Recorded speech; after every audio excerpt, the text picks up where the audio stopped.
सीमा भाभी ने सचिन से बोला कि मेरे लिए चांद का टुकड़ा लेकर आओ। सचिन बोला पागल हो गया, उसके लिए चांद पर जाना पड़ेगा, खुदाई करनी पड़ेगी और लौटकर जिंदा वापस आना पड़ेगा। तो बोली हाँ करो ना। सचिन गया इसरो के पास कि भाई मेरी बीबी ने चांद के टुकड़े की फरमाइश की है, प्लीज हेल्प मी। इसरो बोला देखो बेटा, जो अभी हमारा बेस्ट रॉकेट है GSLV Mark 3, वो इतना पावरफुल नहीं है कि इंसानों को चांद तक ले जाए और वापस भी ले आए। बट रुको, हम तुम्हारी बात पे गौर करते हैं और एक नया रॉकेट प्लान करते हैं। तो इसरो ने प्लान किया NGLV, next generation launch vehicle. ये जो रॉकेट रहेगा आपका बहुत पावरफुल रहेगा।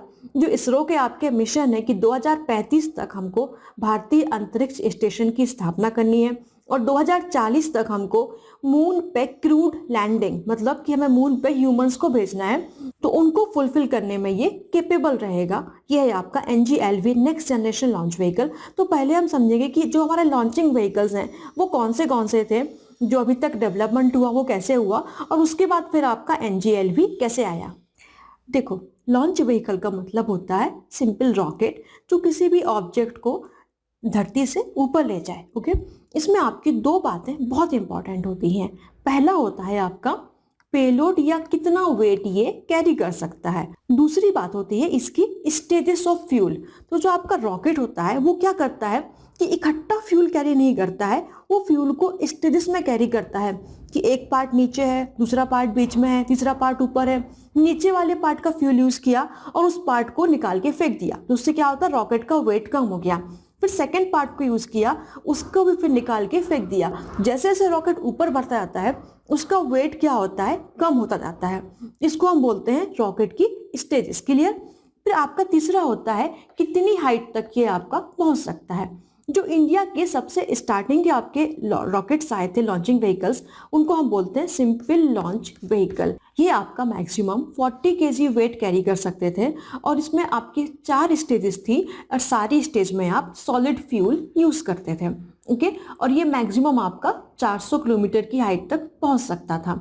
फिर आप दूसरा लेकर आए, इसी को आपने थोड़ा सा अच्छा किया, उसका नाम रखा आपने ASLV, augmented simple launch vehicle. ये आपका SLV का ही मॉडिफाइड फॉर्म है, बस इसमें क्या है आपका कि अब 40 kg की जगह आपका 150 kg वेट आप कैरी कर सकते थे इसमें। तो ये आपका 5 स्टेजेस था और सभी में आप सॉलिड फ्यूल यूज करते थे। इनको आपको बहुत याद रखने की नीड नहीं है क्योंकि ये क्या है आपके आउटडेटेड हो गए हैं, पुराने हो गए हैं, और ये भी आपका मैक्सिमम 400 किलोमीटर तक आपका पहुंच सकता था। फिर तीसरा आया आपका well developed PSLV, polar satellite launch vehicle.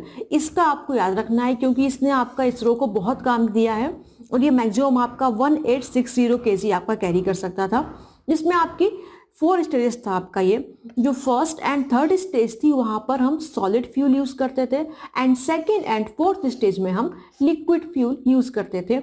ये बात भी आपको याद रखनी है। अब देखो, जो आपकी सैटेलाइट्स होती हैं वो अर्थ के अराउंड अलग अलग ऑर्बिट्स में घूमती हैं। तो दो आपके फेमस हैं, एक है आपका सन सिंक्रोनस ऑर्बिट एंड दूसरा है आपका जियो स्टेशनरी ऑर्बिट। सन सिंक्रोनस में क्या होता है, सैटेलाइट जो होती है वो सन के साथ घूमती है कि जिस प्लेस पर सन रहेगा, मतलब जो होता है ना 12 बजे सनलाइट एकदम सीधी पड़ती है तो उसी प्लेस पर आप सैटेलाइट रहेगी आपकी। जो रिमोट सेंसिंग होती है, ऑब्जर्वेशन सैटेलाइट्स होती हैं, वो क्या करती हैं आपकी सन सिंक्रोनस को यूज करती हैं। दूसरा होता है आपका जियो स्टेशनरी कि ये आपके अर्थ से हमेशा आपको सेम पॉइंट पर फिक्स दिखती है आपको।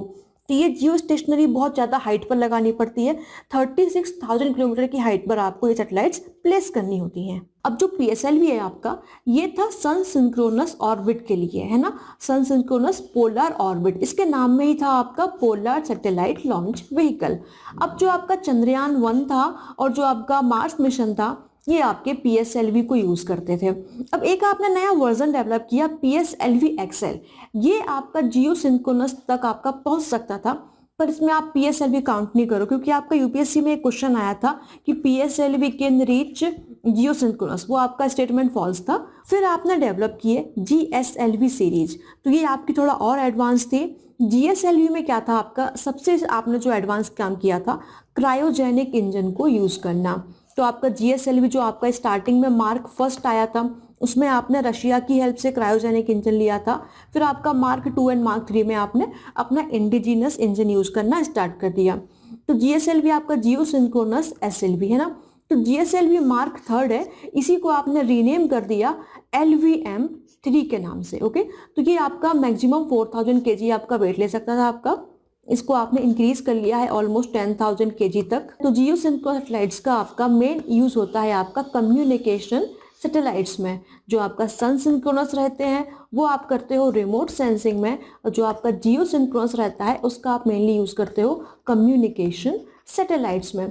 तो अब जो आपका चंद्रयान 3 गया था वो GSLV मार्क 3 ही लेकर गया था। एक और होता है आपका SSLV, small satellites launch vehicle. तो ये क्या है आपका, छोटू मोटू सैटेलाइट्स को स्पेस में भेजने के लिए है आपका, मैक्सिमम 500 kg ले सकता है और 500 किलोमीटर की हाइट तक है आपका। यहाँ तक कहानी समझ में आ गई आपको कि जो हमारे जो SLV से स्टार्ट हुआ, SLV, ASLV, देन PSLV, फिर आया आपका GSLV और फिर GSLV मार्क 3 जिसको हम बोलते हैं LVM-3। अब ये क्या है कि जो हमारे फ्यूचर मिशंस हैं कि हमको अंतरिक्ष स्टेशन स्थापना करनी है, हमको मून पे क्रूड लैंडिंग करनी है, उनमें केपेबल नहीं है।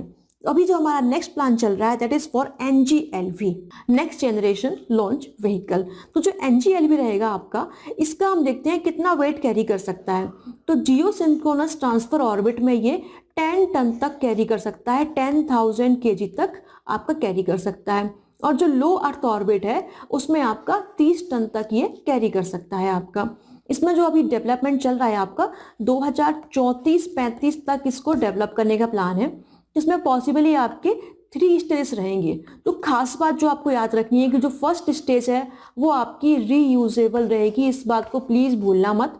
इसमें क्या रहेगा आपका vertical take off and vertical landing रहेगी एट फर्स्ट स्टेज। तो मतलब जो फर्स्ट स्टेज का रॉकेट रहेगा वो क्या करेगा कि जैसे ही आपका रॉकेट ऊपर जाएगा तो फर्स्ट स्टेज वाला है वो निकल के अलग हो जाएगा और वापस आपके अर्थ पर आ जाएगा। जैसे आपका एलोन मस्क करवाता है ना अपने SpaceX में, सेम तरीके का होगा कि रॉकेट आपका ऊपर गया, ठीक है, तो जो फर्स्ट स्टेज वाला रॉकेट है वो डिटैच हो गया और डिटैच होकर वापस आपका अर्थ पे आ गया, बाकी जो पोर्शन है वो ऊपर निकल जाएगा।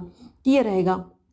अब कुछ और देखते हैं इसके बारे में बातें कि जो NGLV है आपका रिप्लेस करेगा PSLV को, GSLV को एंड LVM-3 को। LVM-3 आपका नया नाम है GSLV मार्क 3 का। अब इसमें ग्रीन फ्यूल मिक्सचर यूज करेंगे हम, तो जो हमारा लिक्विड ऑक्सीजन रहेगा वो रहेगा केरोसिन या मीथेन के साथ। और इसमें जो इंडियन इंडस्ट्री है उनका पार्टिसिपेशन भी हम लेंगे, प्राइवेट सेक्टर को भी लेंगे आपका। अब 2035 तक हमारा प्लान है भारतीय अंतरिक्ष स्टेशन का एंड 2040 तक हमको इंसानों को मून पर भेजना है। तो जो हमारी सीमा भाभी हैं उनको 2040 तक वेट करना पड़ेगा कि हमारे जो इंसान हैं इंडिया से वो मून पर जाएं और उनके लिए चांद का टुकड़ा लेकर आएं।